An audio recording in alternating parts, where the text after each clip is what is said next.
Good morning! Magluluto tayo ngayon ng balon-balunan ng manok. So, ito yung ating menu today. Naghiwa na ako ng sibuyas, luya, bawang, at sili. Green at saka red. At yung ating butter. So, ito yung ating lulutuin today. At ito din yung ulam natin. So, let's start cooking. Magpatunaw na tayo ng butter. Nilagay na natin yung luya.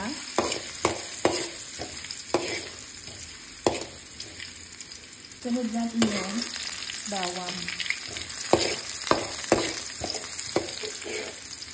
Natin yung sibuyas at saka sili.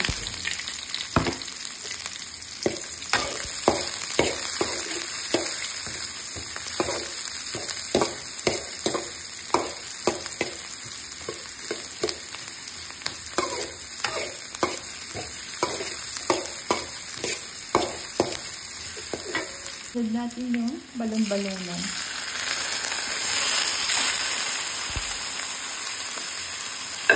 Malinis na yan guys kasi pagbili natin sa supermarket malinis na siya.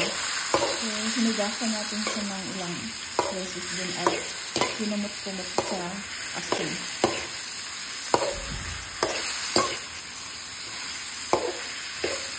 Lalagyan natin siya ng paminta. Lalagyan natin siya aswiti powder. Ano to? Powder. So, hintayin natin siyang lumambot. Lalagyan natin siya ng tubig para pampalambot. Lagyan natin siya ng tuyo.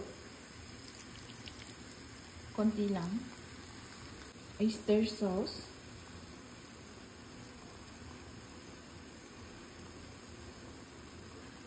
So, tatakpan na natin siya. Hintayin na lang natin siyang lumambot. So, ito na guys, yung ating balon-balonan. Malapit na siyang maluto. So, di ba guys, tipid.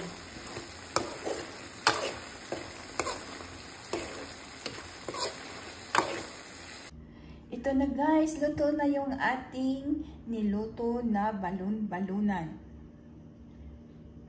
So, kain na tayo guys. Tipid sa ulam. So, thank you for watching. Kain tayo!